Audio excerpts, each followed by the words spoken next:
तो आइए हम परमेश्वर के वचन में सीखते हैं। सभी ने पढ़ा है बोर्ड के ऊपर क्या लिखा है, प्राचीनों को सलाह। आज हम हमारे बीच में जो प्राचीन नियुक्त किए जाएंगे, कोई भी हो सकता है, वो कुछ हम प्राचीन जो चुनेंगे तो वो कितने भी हो सकते हैं, कोई भी हो सकता है। उनके लिए एक सलाह जो हम देखेंगे परमेश्वर के वचन के मुताबिक।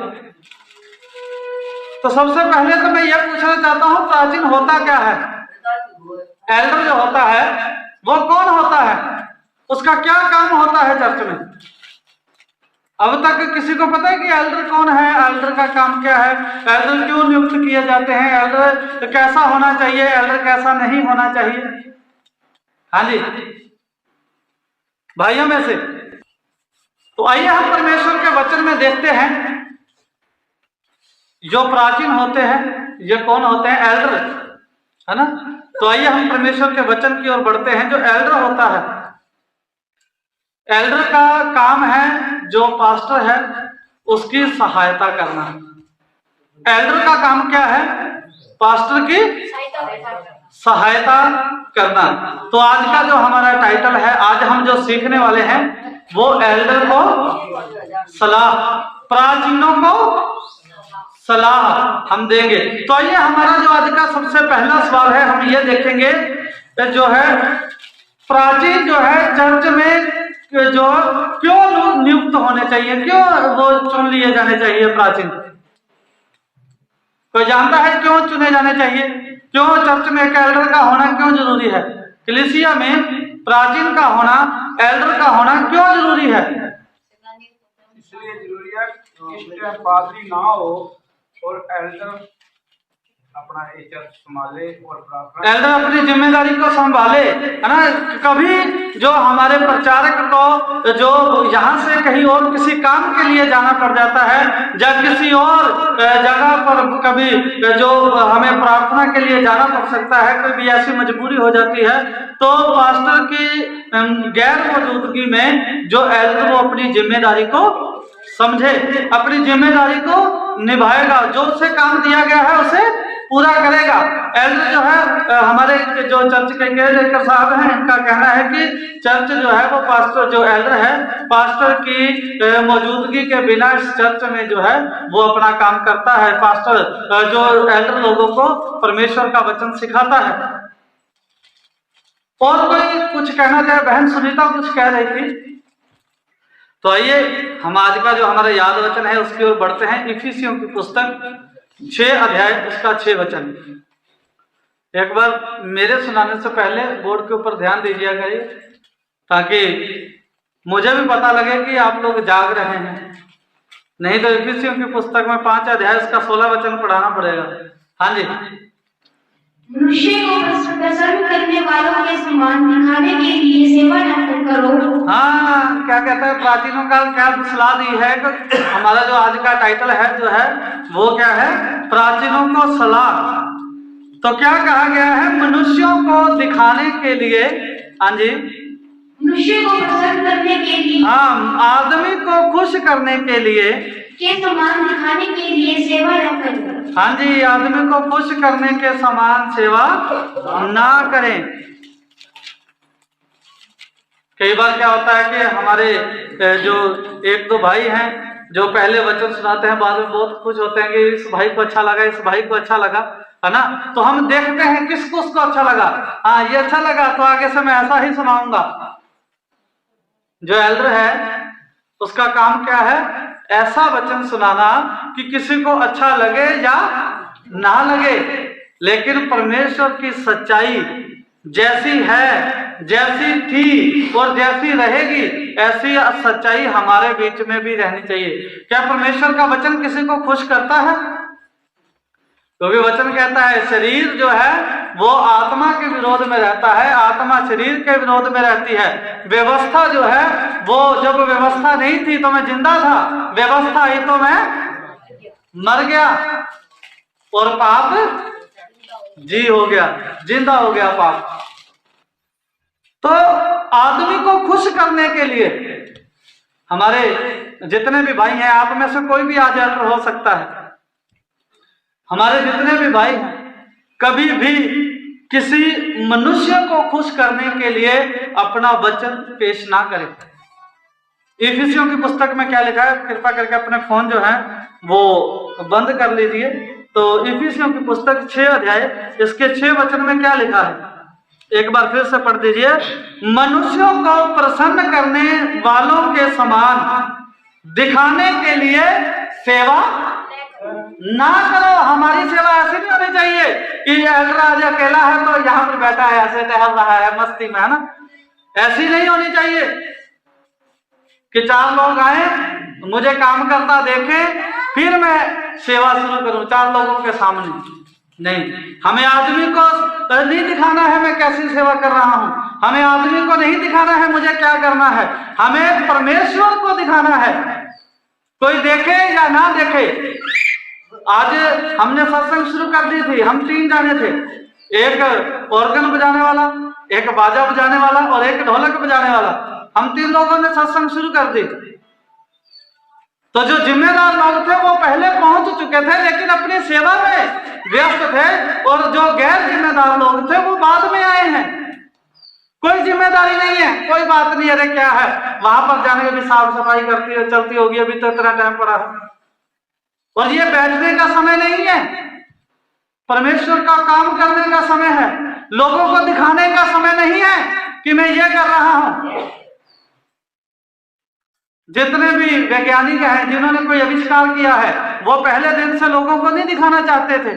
जब उन्होंने कुछ कर दिया, कुछ बना दिया, उसके बाद लोगों को दिखाया कि देखो मैंने ये किया। और परमेश्वर का वचन बताता है कि हम अपने आप से अपनी जो अगर बढ़ाई करें तो वो बढ़ाई नहीं है, जिसकी बढ़ाई परमेश्वर करता है उसी की बढ़ाई जो है वो हमारे बीच में रहती है। तो क्या लिखा है, मनुष्यों को प्रसन्न करने वालों के समान दिखाने के लिए सेवा ना करो। ऐसी सेवा का कोई फल नहीं मिलने वाला। हम लोगों को दिखाएं कि मैंने ये किया, मैंने वो किया, या मैं आज ये चीज तैयार करके आया हूं, आप लोग ऐसा नहीं चलते हैं, मैं ऐसा चलता हूं, है ना। क्योंकि परमेश्वर का वचन बताता है हर एक मनुष्य को अलग अलग वरदान परमेश्वर ने दिया है। किसी को कोई काम करने का वरदान दिया है, किसी को दूसरा काम करने का वरदान दिया गया है। हम सभी एक ही वरदान से लिप्त नहीं हो सकते हैं, जैसे बहुत सारी कलीसियाओं में होते हैं, होता है ना, सभी एक ही वरदान ला ला ला ला ला ला ला, बस दूसरा वरदान ही नहीं है किसी के पास। ऐसा वरदान हमारे पास नहीं होना चाहिए। तो आगे क्या लिखा है, पर मसीह के दासों के समान मन से परमेश्वर की इच्छा पर चलो। हाँ, मसीह के दासों के समान, जो मसीह के दास हैं। अगर हम मनुष्य के दास हैं तो मनुष्य के सामने अच्छा काम करेंगे, अगर हम मसीह के दास हैं तो किसके सामने, मसीह के सामने, है ना। तो हमें मनुष्यों को अपनी सेवा दिखानी है या मसीह को दिखानी है? हमें अपनी सेवा किसे दिखानी है? मसीह को अपनी सेवा दिखानी है। तो हम किसके दास हैं? मसीह के। तो सेवा किसके समान करनी है? मसीह के दास के समान सेवा करनी है। अगर हम परमेश्वर का वचन पढ़े तो जितने भी लोगों को परमेश्वर ने चुना, अगर हम देखें जो मूसा की बुलाहट ही, जो मूसा की बुलाहट है उसमें परमेश्वर जो वो लिखता है कि मूसा के समान कोई नम्र व्यक्ति था ही नहीं। सबसे नम्र व्यक्ति जो मूसा था, जिसे परमेश्वर ने चुना था। तो क्या लिखा है, पर मसीह के दासों के समान मन से परमेश्वर की इच्छा पर चलो, अपनी रूह से, अपने दिल से, दिमाग से नहीं। आज ज्यादातर आप इस दुनिया में देखेंगे दिमाग से सेवा करने वाले बहुत हैं। सेवा करते हैं, हमारी वीडियो बना लीजिए, हम झाड़ू लगा रहे हैं, हमारी वीडियो बना लीजिए, हम बर्तन धो रहे हैं, हमारी वीडियो बना लीजिए, हम रंग कर रहे हैं, हमारी वीडियो बना लीजिए, हम लोगों को खाना परोस रहे हैं, हमारी वीडियो बना लीजिए, हम अनाथालय में ऐसी चीज दे रहे हैं, हम ऐसा कर रहे हैं, हम ऐसा कर रहे हैं। बहुत सारे लोग ऐसा करते हैं, पर वो वीडियो किसके दिखाने के लिए? परमेश्वर तो अंधेरे में भी देख लेता है। तो परमेश्वर को दिखाने के लिए सेवा करें या मनुष्यों को दिखाने के लिए? भाई लोग ध्यान से सुने, क्योंकि बहुत सारे जो हमारे बीच में आज जो एल्डर चुनने वाले हैं, बहुत सारे एल्डर बनने वाले हैं, हर एक जो एरिया के हिसाब से एल्डर बनाने वाले हैं कि ये जो एक एल्डर अपने एरिया की कलीसिया को चर्च में लेकर आए, जो अच्छा काम करेगा उसके लिए अच्छा प्रतिफल भी है अंत में, इस साल के अंत में इस चर्च की तरफ से हमें जो है एक सरप्राइज भी दिया जा सकता है। और जो अच्छा काम नहीं करेगा तो उसको डांट भी पड़ सकती है, इसलिए ध्यान से सुने। तो ये हमारा जो याद वचन था, इसी वचन के बीच में हम रहेंगे। प्राचीनों को सलाह, तो सबसे पहला जो हमारा सवाल है वो ये है कि प्राचीन चर्च में क्यों नियुक्त होने चाहिए, क्यों चर्च में एल्डर चुने जाने चाहिए। तो आइए मेरे साथ निकालिए पहला तीमुथियुस उसका 4 अध्याय उसका 2 वचन, एक से पढ़ सकते हैं।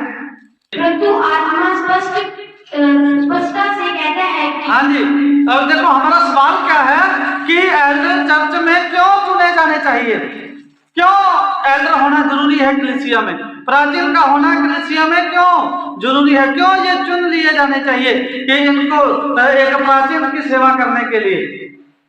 तो क्या लिखा है, परंतु आत्मा जो है वो स्पष्टता से कहता है, हाँ जी, कि आने वाले समूह में कितने लोग बनाने वाले आत्माओं और दुष्टाओं की शिक्षा पर मन लगाकर विश्वास से बहक जाएंगे। हाँ, क्या कहता है, परंतु आत्मा स्पष्टता से कहता है कि आने वाले समयों में कितने लोग भरमाने वाली आत्माओं और दुष्ट आत्माओं की शिक्षाओं पर मन लगाकर विश्वास से बहक जाएंगे। बहुत सारे लोग हैं, बहुत सारे लोग, कितने लोग ऐसे होंगे जो दुष्ट आत्माओं की शिक्षा पर, है ना, भरमाने वाली आत्माओं की शिक्षा पर। अब भरमाने वाली आत्माएं तो बहुत हैं, अभी मैंने बताया मुझे भरमाने की कोशिश की जा रही थी, हो सकता है ना ऐसा। तो कितने लोग ऐसी शिक्षा के ऊपर जो है वो अमल करना शुरू कर देंगे, ऐसी भरमाने वाली आत्माओं के पीछे चलना शुरू कर देंगे, दुष्ट आत्माओं की शिक्षा पर अपना मन लगाना शुरू कर देंगे। हाँ जी, हाँ जी, यह उन झूठे मनुष्यों के कपट के कारण होगा, यह उन झूठे मनुष्यों के कपट के कारण होगा जिनका विवेक मानो जलते हुए लोहे के दागा गया है। हाँ, जिनका विवेक मानो जलते हुए लोहे से दाग दिया गया हो।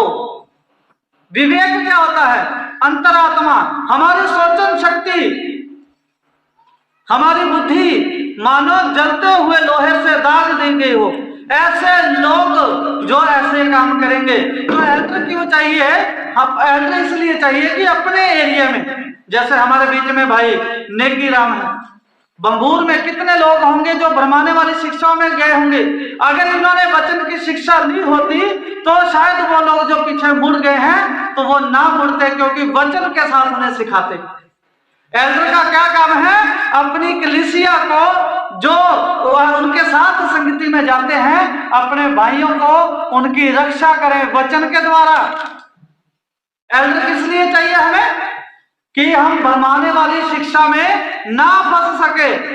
अब एक पास्टर है, मैं एक जाना, मैंने पहले भी कई बार बता चुका हूं, पास्टर एक और कलीसिया 100 लोग है ना, तो एक आदमी 100 लोगों जैसा बन जाता है। आपने देखा भी होगा, भाई महावीर जी हैं तो इनके जैसा, भाई रंजीत है तो इनके जैसा, भाई हमारे बीच में करतार मसीह है तो इनके जैसा, भाई रोदास है तो उनके जैसा। लेकिन ये 100 लोग जो हैं वो एक आदमी जैसा नहीं बन सकते। बन सकते हैं लेकिन बनना नहीं चाहते हैं। तो आज हम जो है एक ऐसा काम करने वाले हैं कि शायद कुछ 5-6 भाई हमारे बीच में ऐसे हों जो एक पास्टर की तरह बन जाएं, परमेश्वर के वचन की शिक्षा लें। अगर कलीसिया में किसी तरह की दिक्कत है तो प्रचारक से पूछें, प्रचारक उनको बताएगा कि आप उन लोगों से ऐसी बात कर सकते हैं, वचन में से ये बता सकते हैं। हमें किसी को नीचा नहीं दिखाना है, हमें किसी को भगाना भी नहीं है, क्योंकि उन्हीं लोगों को हमने सच्चाई बतानी है, परमेश्वर के वचन की सच्चाई हमने बतानी है। तो किस लिए हमें चाहिए, जो कि झूठे शिक्षक हमारे लोगों को, जो परमेश्वर की इस बची हुई कलीसिया को बरमा ना सके। इसलिए हमें क्या चाहिए? तो पास्टर तो 10 जगह पर पास्टर नहीं मौजूद हो सकता, एक बार में एक जगह पर ही मौजूद हो सकता है। तो अगर मैं मान लो जो गांव थेड़ी में हूं, तो मैं भट्टू कैसे किसी को शिक्षा दे पाऊंगा? क्यों भट्टू के लिए तो एक अलग से फिर मुझे 2 यूनुस होने चाहिए, 2 पादरी होने चाहिए। तो वो काम किसका होगा? अगर पास्टर वहां पर नहीं है तो किसका काम है? एल्डर का, जो कलीसिया में प्राचीन है, प्राचीनों का काम है उन लोगों को समझाना, उन लोगों को सिखाना, प्राचीनों का काम है। तो आइए हम एक और वर्ष पढ़ते हैं, तीतुस की पुस्तक, उसका 1 अध्याय, उसका 9 वचन। हाँ जी। और वह विश्वास योग्य वचन पर जो धर्मी उपदेश के अनुसार है, हाँ जी, शिथिल रहे, हाँ जी, कि खरी शिक्षा के उपदेश दे सके, हाँ, और विरोधियों का मुंह बंद कर सके। हाँ, और वह विश्वास योग्य वचन पर जो धर्मोपदेश के अनुसार है स्थिर रहे, कि खरी शिक्षा से उपदेश दे सके और विरोधियों का मुंह भी बंद कर सके। किस लिए चाहिए एल्डर? एल्डर किस लिए चाहिए? किस लिए एक प्राचीन होना चाहिए? कि विरोधियों का मुंह बंद कर सके, झूठे शिक्षकों का मुंह बंद कर सके, झूठी शिक्षा देने वालों का मुंह बंद करने के लिए एक एल्डर होना चाहिए। लेकिन हमारे बीच में एल्डर है ना? इन्हें खुद अगर कोई कह रहा है तो दूसरी बार हिलते ही नहीं है वहां से। क्या ऐसा एल्डर किसी को जो बता सकेगा परमेश्वर का वचन? हाँ जी। तो एल्डर कैसा होना चाहिए? एल्डर होना चाहिए जो विश्वास योग्य वचन पर धर्मोपदेश के अनुसार स्थिर रहे। अगर जो बात वचन में कह दी, हम जैसा हम वचन सुनाते हैं, किसी पास्टर को देखना, जो उसने वचन सुना दिया वो अपनी शिक्षा पर कायम है। हाँ भी मेरे साथ इस बारे में बात करिए, फंसे के बारे में मेरे साथ किसी ने बात करी, मैंने बोला मैं कायम हूं, मेरे साथ रहिए। प्रभु यीशु मसीह के जन्मदिन के बारे में मेरे साथ कईयों ने बात करी, मैंने बोला मैं अपनी शिक्षा पर कायम हूं, बात करिए। बपतिस्मे के बारे में किसी ने बात करी, मैं अपनी शिक्षा पर कायम हूं, मेरे साथ आइए, जब मर्जी बात करिए। शब्द के बारे में जब मर्जी आइए, बात करिए, है ना? तो हमें पीठ दिखाकर भागने वाला एल्डर नहीं चाहिए, हमें ऐसा एल्डर चाहिए जो हमारी संगति के लोगों की रक्षा कर सके। आप 10 लोग जो आपके बीच में बैठे हैं, पहले पास्टर जब कोई और झूठा शिक्षक आपके पास आएगा, पहले आपके एल्डर को बैठा देगा, तो बाद में आपको कलीसिया में तो जब मर्जी वो एंट्री कर देगा, है ना? तो एल्डर किस लिए चाहिए? झूठे शिक्षकों की, जो झूठे शिक्षकों से कलीसिया की रक्षा करने के लिए एल्डर चाहिए, क्योंकि ऐसे भी जगह है जहां पर प्रचारक नहीं पहुंच सकता है। तो ये किसका काम है? पास्टर तो एक दिन वचन सुनाएगा और एक दिन हमारे घर में आ जाएगा, बाकी 5 दिन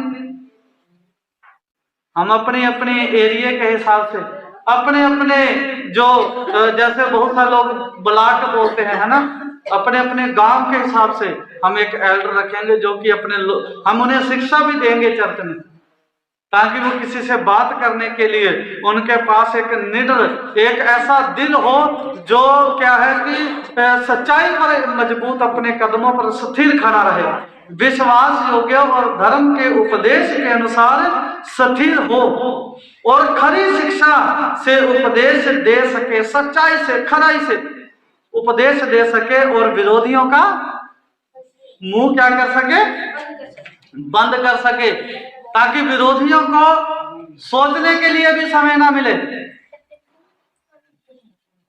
तो मैंने अभी बताया, जैसे मुझे किसी ने बात बताई तो उसकी बुद्धि पकड़ ली और वचन के अनुसार ही, क्योंकि उसने मुझे बोला कि देखो क्या लिखा है, उसने जो है वचन की अनुसार पर जो विधियों का वह लेख जो हमारी हानि के लिए था वो उसने खत्म कर दिया।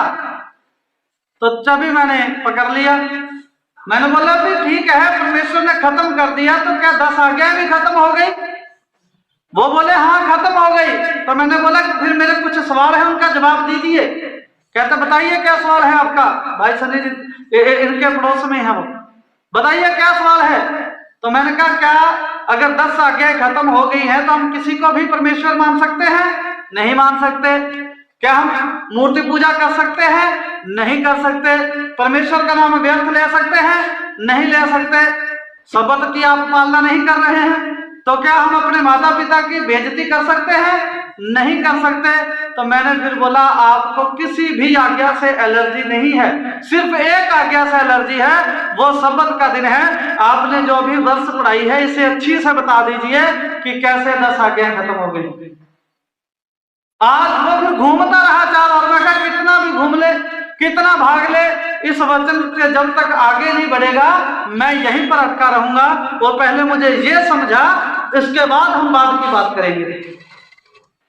तो फिर आपको पता है जब इन लोगों को बात नहीं आती है तो गाली गलौज पर उतर आते हैं, अब शब्द बोलना शुरू कर देते हैं, अपने फिर दिमाग की बातें शुरू कर देते हैं, क्योंकि अब वचन की बात तो उनके पास रही नहीं, अपनी बात पर कायम नहीं रहे वो। इसकी विधि सीख लीजिए, जब ही आप जीत पाएंगे। तो जब हम विधि सीख लेंगे तो हम एक अच्छे एल्डर बन सकते हैं, हम एक अच्छे प्रचारक बन सकते हैं, हम एक अच्छे अगुवे बन सकते हैं। ये धीरे धीरे हम बढ़ते जाएंगे। पहले एल्डर बनेंगे, उसके बाद हम प्रचारक बनेंगे, फिर हमारी खुद की कलीसिया होगी, फिर हम आगे एल्डर रखेंगे। तो ऐसे हमारी कलीसिया बढ़ेगी।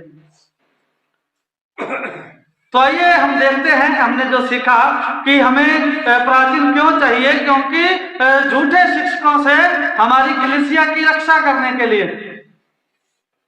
नटार में जब भी बंबूर में जब भी जरूरत पड़ी है तो बिल्कुल मौके पर तो पहुंचा नहीं जाता। तो मैंने कई बार बोला है कि आप समय तय कर लीजिए, मैं उस समय आऊंगा, तो उन्हें भी बुला लेना जो लोग आपसे ऐसा कहते हैं, तो मैं आऊंगा तो आपको वचन जो है वो बताऊंगा। हाँ जी भाई नेकी जी, ऐसा हुआ कई बार। तो जो बातें करने के लिए आते थे कि वचन में ऐसा नहीं ऐसा लिखा है, तो सबके मुंह एक ही बार में बंद हो जाते थे।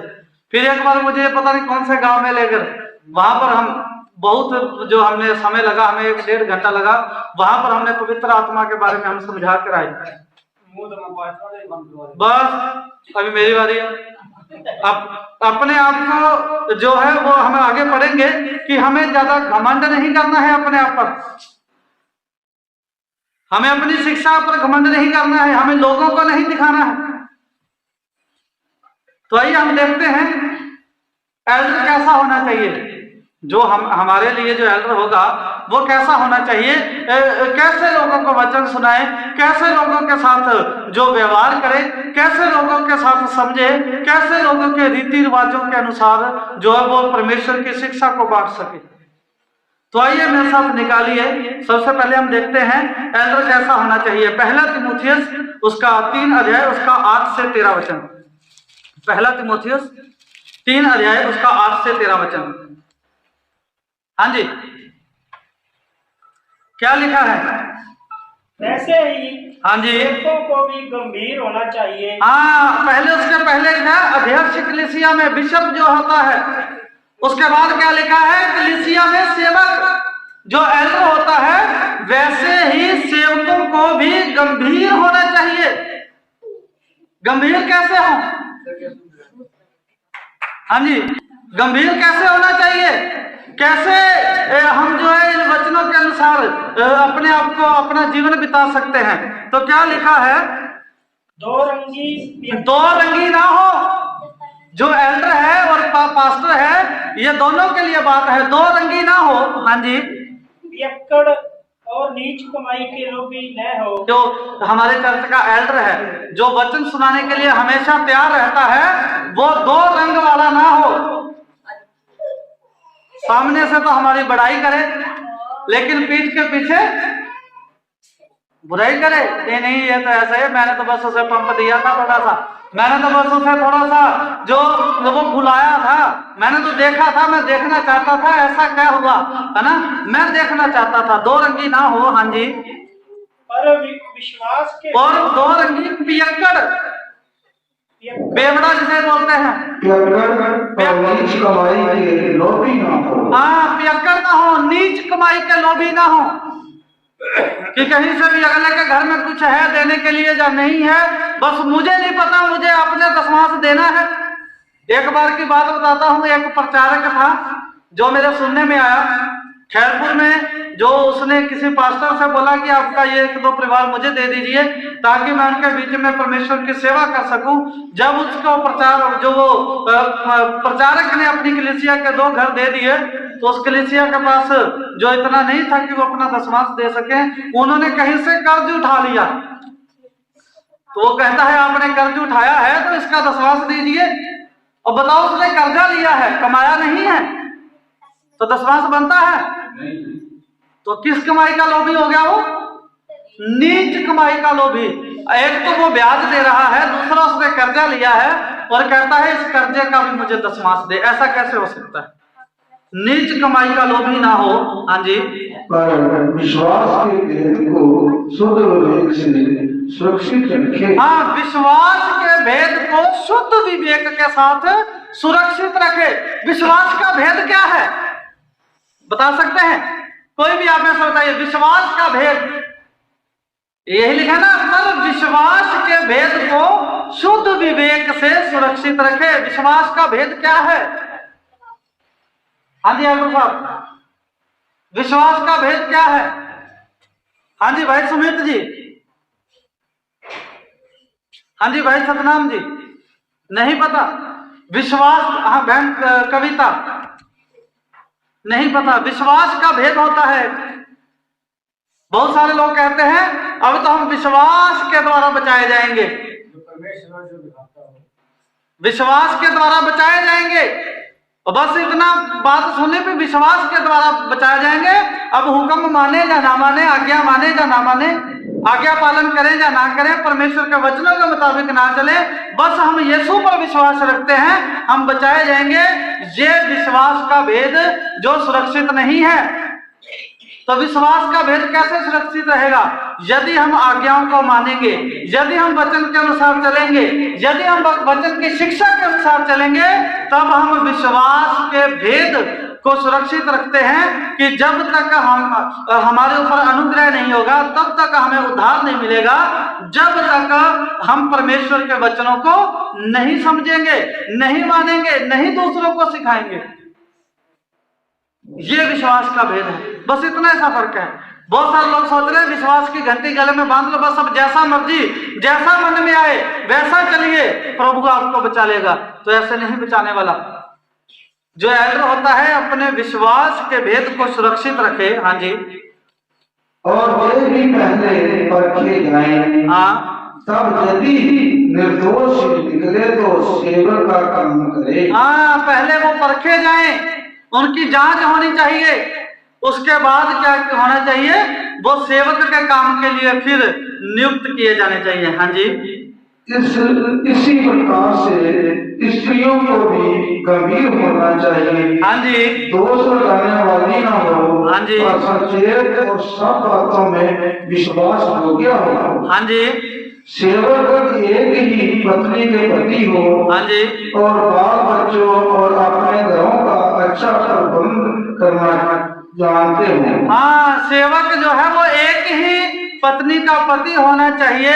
सेवक एक ही पत्नी का पति हो और बाल बच्चों और अपने घरों का अच्छा प्रबंध करना जानता हो। ऐसा सेवक होना चाहिए जो अपने बाल बच्चों को भी अपने कंट्रोल में रखे।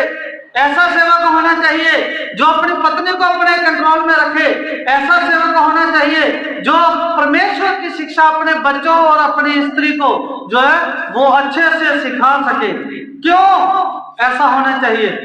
क्यों ऐसा होना चाहिए कि परमेश्वर की शिक्षा बच्चों के ऊपर जरूर लागू होनी हो, जरूर अपनी पत्नी के ऊपर, अपने परिवार में परमेश्वर की शिक्षा की महक क्यों आनी जरूरी है? पढ़िए आगे 13 वचन। क्योंकि जो सेवक का काम अच्छी तरह से कर सकते हैं, हाँ जी, अपने लिए अच्छा पद और उस विश्वास में जो मसीह यीशु पर है बड़ा साहस प्राप्त करते हैं। हाँ, क्योंकि जो सेवक का काम अच्छी तरह से कर सकते हैं वे अपने लिए अच्छा पद और उस विश्वास में जो मसीह यीशु पर है बड़ा साहस प्राप्त करते हैं, बड़ी हिम्मत लेते हैं वो। तो अगर हम इससे पहले पढ़े वचनों में, उसमें लिखा है यदि कोई अपने बच्चों को अच्छे से नहीं संभाल सकता है तो मेरी कलीसिया को क्या संभालेगा। जो अपने बच्चों को अपने कंट्रोल में नहीं रख सकता है, मेरे लोगों को क्या कंट्रोल में करेगा। जो अपने लोगों को, जो अपने घर को अच्छी बाइबल की शिक्षा, परमेश्वर के वचनों की शिक्षा, अच्छा नागरिक नहीं बना सकता है तो मेरी कलीसिया को क्या अच्छा नागरिक बनाएगा। तो जो हमने प्राचीन चुनने हैं वो ध्यान रखें इस बात का कि हमने पहले किस पर कंट्रोल रखना है, पहले अपने घर में, उसके बाद कलीसिया पर। ऐसा क्यों बोला? ताकि कोई दोष देने वाला ना हो। हम प्रचार करें, कोई कह दे पहले अपने बच्चों की ओर देखो, पहले अपने भाई की ओर देखो, पहले अपने माता की ओर देखो, पहले अपने बच्चों की ओर देखो, पहले अपनी पत्नी को समझाओ, फिर हमें बात करना। इसलिए हमारे बच्चों को पहले परमेश्वर की शिक्षा होनी चाहिए, उसके बाद में दूसरे लोगों को। तो आइए हम देखते हैं इसी के साथ पहला पत्रस उसका 5 अध्याय, उसका 1 से 5 वचन। तुम में जो प्राचीन है मैं उनकी नाई प्राचीन और मसीह के दुखों का गवाह। कहता तुम में जो प्राचीन है मैं उनके समान प्राचीन और मसीह के दुखों का गवाह और प्रकट होने वाली महिमा में सहभागी होकर उन्हें यह समझाता हूं। तुम जो प्राचीन हो, जितने भी एल्डर हो, जितने भी पुराने लोग हैं परमेश्वर के इस कलीसिया में आने वाले, मैं उनके समान, जैसे एल्डर लोगों को समझाता है, उनके समान मैं भी प्राचीन और मसीह के दुखों का गवाह और प्रकट होने वाली महिमा में सहभागी होकर यह समझाता हूं।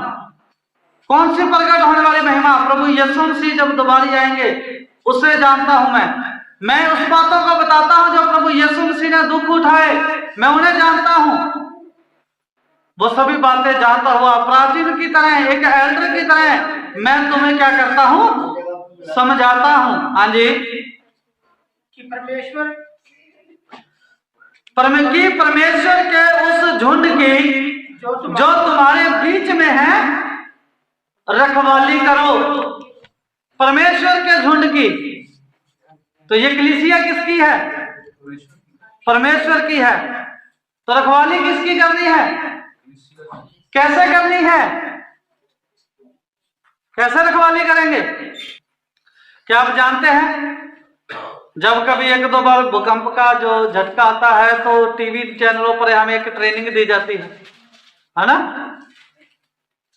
कभी आप किसी हॉस्पिटल में जाइए तो वहां पर एक बात लिखी होती है, जैसे हमने नोटिस लगाया है वो भी नोटिस लगा के रखते हैं, आग लग जाए तो किधर से भागना है, कैसे भागना है, किन लोगों को पहले रास्ता देना है तो हम उसमें से जो बच सकते हैं। भूकंप आते हैं तो हम कैसे सुरक्षित रह सकते हैं, बताया जाता है ना। ऐसे ही हमें परमेश्वर की कलीसिया को पहले सिखाना है कि अगर आपको कोई ऐसी बात बोले तो उसे इस तरह से परमेश्वर के वचन में से बताना। क्या लिखा है कि परमेश्वर के उस झुंड की जो तुम्हारे बीच में है रखवाली करो, और यह दबाव के साथ नहीं परंतु परमेश्वर की इच्छा के अनुसार आनंद से। किसी को प्रवचन नहीं डालना है, किसी को दबाव नहीं देना है, किसी को जो है वो इतना भी नहीं दबा देना कि शायद वो सोचे छोड़ो यार इनका तो काम ही ये है ना, जब देखो हमारे कंधों पे चढ़े रहते हैं तो वो अगला हमारे से पीछे हट जाए। ऐसे नहीं,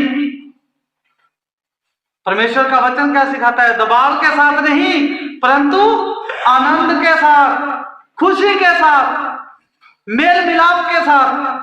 हाँ जी, और नीच कमाई के लिए नहीं पर मन लगाकर। हाँ, नीच कमाई के लिए, जैसे हमने अभी पहले बताया था। कैसे करते हैं प्रचारक? किसी ने लोन लिया है उसमें भी कहते हैं दशमांश दीजिए। अरे उसने कर्जा उठाया है तो कर्जे में कहते कमाया नहीं है कुछ, तो कैसे उससे दशमांश मांग ले? नहीं मांग सकते हम।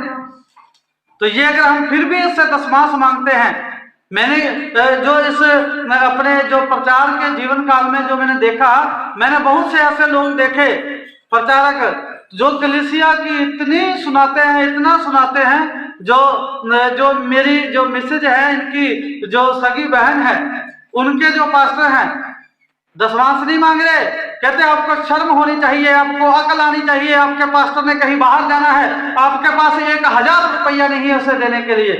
अरे सबसे पहले तो उसे अकल आनी चाहिए जो ऐसे बिना मतलब के उससे डांट लगाकर मांग रहा है। जा तो कहिए भाई तुम्हारा दशमांश दीजिए, अगर तुमने जो लाए हैं तो वो देगा, पर डांट लगा के उसकी बेइज्जती करके उससे 4 लोगों के बीच में सुना करके नीच कमाई करके कहीं बाहर जाने का क्या फायदा?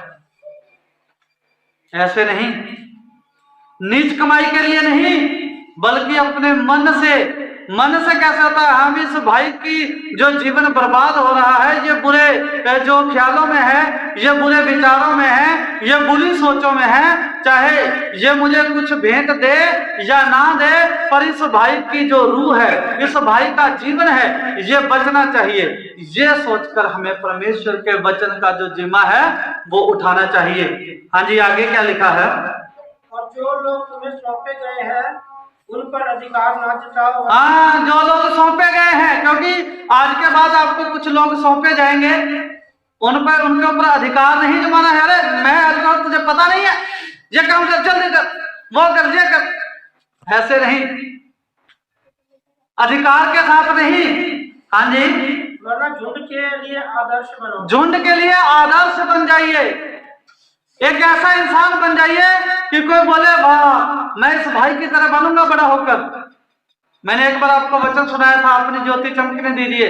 15-16 कोई फिल्म के हीरो ले लीजिए, एक बीच में अपनी फोटो लगा देना, अपने बच्चे से पूछ लेना आप किनके जैसे बनोगे, तो वो आपकी फोटो को तो देखेगा भी नहीं, वो किसी दूसरे हीरो की फोटो को देखा, मैं इस हीरो जैसा बनना चाहता हूँ।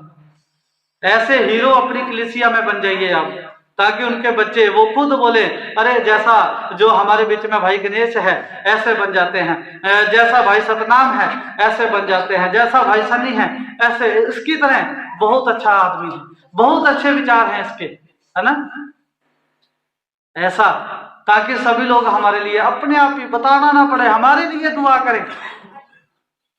हाँ जी, और जब प्रधान रखवाला प्रकट होगा तो तुम्हें महिमा का मुकुट दिया जाएगा। हाँ, जो मुरझाने का। हाँ, प्रधान रखवाला कौन है? प्रभु यीशु मसीह जब वो आएगा, जब वो प्रकट होएगा, तो वो हमारे लिए महिमा का मुकुट हमें देगा, जो मुरझाने का नहीं है। अगर हमें किसी धातु का मुकुट हमारे सिर के ऊपर लगाया जाता है, उससे जंग लग जाती है, उसके ऊपर मैल चढ़ जाती है, वो उसका रंग बिगड़ जाता है कुछ समय में, लेकिन जो परमेश्वर मुकुट देगा वो हमारी महिमा का मुकुट होगा, वो कभी भी मुरझाएगा नहीं। हाँ जी, इस प्रकार से नव युग को तुम भी प्राचीनों के अधीन रहो, वरन तुम सब के सब एक दूसरे की सेवा के लिए दीनता से कमर बांधे रहो, क्योंकि परमेश्वर अभिमानियों का विरोध करता है परंतु दीनों पर अनुग्रह करता है। अगर हम चाहते हैं कि हमारे ऊपर अनुग्रह हो तो हमें नम्र होना पड़ेगा, हमें दीन होना पड़ेगा। जैसे हमारे भाई नेकी जी ने अभी मैंने बोला था ना, बताऊंगा आपको, पास्टर में जाके नहीं बोलेगा, क्यों नहीं बोलेगा? ये घमंड किस बात का? हम है ही क्या? परमेश्वर जो जिसने इसराइल को बोला कि मैं तू कभी हारेगा नहीं, उस इसराइल को कहता है कीड़े सारिखे याकूब, उसका नाम लेकर बोलता है। तो हम क्या हैं? कहता है हर मनुष्य उस घास के फूल के समान है जिसे हवा लगती है और वो सूख जाता है। हर इंसान एक बुलबुले की तरह है जो कुछ समय के लिए जो हमें दिखाई देता है फिर फूट जाता है। हर इंसान उस भाप की तरह है जो कुछ समय के लिए दिखाई देती है फिर अलोप हो जाती है। हर इंसान एक परछाई की तरह है जो ढलता है ढल जाता है। इसलिए हमें इस बात के ऊपर घमंड नहीं करना कि मैं ऐसा हूं, मैं उसकी बोलती बंद कर सकता हूं। अरे हमारी भी लोग बोलती बंद कर सकते हैं, पर कौन बंद कर सकते हैं? जो वचन के अनुसार नहीं चलते, अपने दिमाग के अनुसार अपनी बातों से हमारे बीच में आना चाहते हैं। मैंने बहुत लोगों के आगे हाथ जोड़े, किस लिए? क्योंकि जब कोई वचन से नहीं बात करना चाहता, अपनी बुद्धि से बातें करना चाहता है, अपने दिमाग से बातें करना चाहता है, तो हम हाथ जोड़ देते, भैया तुम जीत गए। अगर हमारे साथ बात करनी है तो ये पवित्र शास्त्र हमारे बीच में रखो, ताकि तुम्हारी बात यहां से होती हुई मेरे तक आए, मेरी बात यहां से होती हुई आपके पास आए। अगर ऐसा नहीं कर सकते, हम आपसे बात भी नहीं कर सकते। हाथ जोड़ देते हैं हम भी। ऐसी बातों के बारे में मैं घमंड नहीं करना चाहता। तो आइए हम देखते हैं कि एल्डर कैसा होना चाहिए, नम्र होना चाहिए, जो हमने सीखा। अब लास्ट सवाल ऐसा है, एल्डर जो है वो कैसा नहीं होना चाहिए, कैसा नहीं होना चाहिए। इब्रानियों की पुस्तक उसका 5 अध्याय उसका 12 वचन। समय के विचार से हाँ जी, तो तुम्हें गुरु हो जाना चाहिए। हाँ जी, तो भी यह आवश्यक हो गया है कि कोई तुम्हें परमेश्वर के वचनों की आदि शिक्षा फिर से सिखाए। किसके हिसाब से लिखा है? समय के हिसाब से। तो तुम्हें क्या हो जाना चाहिए था, बताइए? गुरु हो जाना चाहिए था। क्या हो जाना चाहिए था? गुरु हो जाना चाहिए था। गुरु मतलब जितना समय से हम वचन को सीख रहे हैं, हमें तो अपनी कलीसिया स्थापित कर लेनी चाहिए थी। हमें तो खुद से लोगों को शिक्षा देने वाले बन जाना चाहिए था, जितने समय से हम सीख रहे हैं। तो यहां पर क्या लिखा है? समय के हिसाब से तो तुम्हें गुरु हो जाने चाहिए था। तो अभी यह अवश्य हो गया है, यह जरूर हो गया है, यह बात तुम्हारे लिए जरूरी हो गई है कि कोई तुम्हें परमेश्वर के वचनों की आदि शिक्षा फिर से सिखाए। आदि शिक्षा का मतलब वचनों की जो शुरुआत से शिक्षा है, तुम्हें फिर से सिखाए। अभी हमारा दिमाग ऐसा हो गया है कि हमें समझ में नहीं आ रहा है, समझ में आता है, हम किसी को समझा नहीं पा रहे हैं। तो परमेश्वर का वचन क्या कहता है? पढ़िए। तुम तो ऐसे हो गए हो हाँ जी, कि तुम्हें अन्न के बदले अब तक दूध ही चाहिए। हाँ, अभी तक दूध ही चाहिए। छोटा बच्चा है, उसे अन्न क्यों नहीं दिया जाता? क्योंकि वो पचा नहीं सकता है। और जब से हम सेवा कर रहे हैं, हम तो क्या है, हमें जो है वो अन्न भी खा लेना चाहिए था, है ना, इस लायक हो जाना चाहिए था। परमेश्वर कहता है तुम्हारे तो अभी दूध के दांत भी नहीं निकले हैं। यही मतलब है, क्योंकि दूध के दांत निकल जाते हैं तो हम बच्चे को खिलाना शुरू कर देते हैं। तो भाई नेगी जी कह रहे हैं, हम जो है ऐसा मैं जो हूं कि मैं इस बंदे की बोलती बंद कर सकता हूं, मेरे सामने ऐसा बंदा नहीं बोल सकता। अरे क्यों नहीं बोल सकता? हमारे अभी दूध के दांत भी परमेश्वर कहता है नहीं निकले हैं। अभी हमारे लिए सबसे जरूरी बात क्या है कि हम शुरू से परमेश्वर की शिक्षा जो है वो शुरू से अपने पास, अपने पल्ले से बांध लें। हमें चाहिए कि अब नई शुरुआत करें। ये नए साल का समय है, हम एक नई शुरुआत जो है वो करते हैं। इसलिए मैंने बोला था जो नोटिस बोर्ड के ऊपर लिखा हुआ है, आप एक बार उस पर निगाह मारिए, एक लक्ष्य लीजिए, उस लक्ष्य के लिए योजना बनाइए और उस लक्ष्य को पूरा करने के लिए उसके जो है लक्ष्य के लिए कार्रवाई अपनी शुरू कर दीजिए। तो क्या लिखा है कि तुम ऐसे हो गए हो कि तुम्हें अन्न के बदले अब तक दूध ही चाहिए। हम बहुतों के साथ जब बात करते हैं, वो कहते हैं पास्टर जी आप इतनी गहरी बातें लाते हैं कहां से हैं? हम लोगों को बताते हैं कि हमारी कलीसिया है जो अब दूध नहीं पीती है, अब उन्हें गहरी गहरी बातें बता सकते हैं। अब कभी भी देख लेना, कोई YouTube चैनल खोल लेना, जब कोई वचन किसी से सुनना, वो आसान आसान बातें बताएंगे आपको। कभी भी देख लेना, आज हम एल्डर के बारे में बता रहे हैं, एल्डर कैसा होना चाहिए, कभी सुनना YouTube के ऊपर कि आपको बताया जाएगा कि एल्डर कैसा होना चाहिए, नहीं मिलेगा। वहां सिर्फ जैसे हमारे केयर डॉक्टर साहब ने हमें जो बताया था कि शैतान से डरो, 5 मिनट की प्रार्थना करो, जो शैतान आपको सपने में परेशानी करेगा, आपको गंदे सपने नहीं आएंगे, आप मीठी नींद सो जाएंगे, आप प्रार्थना करिए माला माल हो जाएंगे। ऐसी बातें सभी बताते आएंगे, आपको बताएंगे। लेकिन जो हमारे लिए जरूरी है वो नहीं बताएंगे। तो अब हमारे लिए जरूरी क्या हो गया, फिर से दूध पिलाया जाए ताकि हम थोड़े से बड़े हो जाएं, हमारा पाचन तंत्र जो अच्छा हो जाए, उसके बाद हम वचन की गहरी शिक्षा के ऊपर अपना ध्यान लगाएं, ऐसी शिक्षा पर जिनके द्वारा हमें उद्धार मिलने वाला है। दूध पिलाने का मतलब है जो लोग अब सीख रहे हैं कि विश्वास कैसा होना चाहिए, है ना, आज्ञाओं के बारे में, अनुग्रह के बारे में, पवित्र आत्मा के बारे में, इनके ऊपर इतना दिमाग लगाने की जरूरत नहीं है। और जो हमारे लिए अब होना चाहिए था वो क्या होना चाहिए था कि अब तक हम किसी भविष्यवाणी की पुस्तक खोलकर बैठे होते, चाहिए था ना। शुरू करी थी मैंने भविष्यवाणियों के बारे में बताना, लेकिन जब मुझे पता लगा हमारी कलीसिया जो है वो अभी इस लायक नहीं हुई है कि उन्हें भविष्यवाणियों के बारे में बताया जाए। हमारे कई भाई हैं वो आज आए नहीं हैं। मैंने किसी को वचन पढ़ाया, तो जब मैंने वचन पढ़ाया कि तो उसने तुरंत से स्क्रीनशॉट लिया और अपने सेव कर लिया। एक ने जो बाइबल में निकाला, फोन में जो बाइबल होती है, कॉपी पेस्ट करके जल्दी से किसी को भेज भी दिया, ले तुम पढ़ तो सही इसको। ऐसे नहीं होना चाहिए। हमें सिखाया जाता है इसे पढ़िए। बीरिया की कलीसिया के बारे में हमने पिछले साल ही हो गया, 30 तारीख को हमने पिछले सप्ताह बताया था। क्या बताया था कि ऐसी कलीसिया थी जो घर जाकर के पवित्र शास्त्रों में वो ढूंढ ढांड करते थे कि ऐसा ही लिखा है कि नहीं, जैसा ये पढ़ा रहा है, जैसा ये बोल रहा है, ऐसा लिखा भी है कि नहीं। तो आइए हम देखते हैं कि हमें जो है आदि शिक्षा जो है फिर से चाहिए, हम ऐसे बन चुके हैं। तो दूसरा कुरिन्थियों उसका 10 अध्याय उसका 12 वचन हम पढ़ते हैं। क्या लिखा है इसमें? क्योंकि हमें यह साहस नहीं हाँ जी। कि हम अपने आप को उनमें से ऐसे दुष्ट के साथ ले जाएं, उनसे अपने को मिलाएं। हाँ जी, जो अपनी प्रशंसा आप करते हैं। हाँ, क्योंकि हमें यह साहस नहीं कि हम अपने आप को उनमें से ऐसे कुछ के साथ गिने या उनसे अपने को मिलाएं जो अपनी प्रशंसा आप करते हैं। कहता अभी हमारे में इतनी हिम्मत नहीं आई है कि हम अपने आप को ऐसा दिखाएं कि मैं अपनी प्रशंसा आप करने लग जाऊं, या ऐसे लोगों के बीच में अपना नाम शामिल कर लूं जो अपनी प्रशंसा आप करते हैं।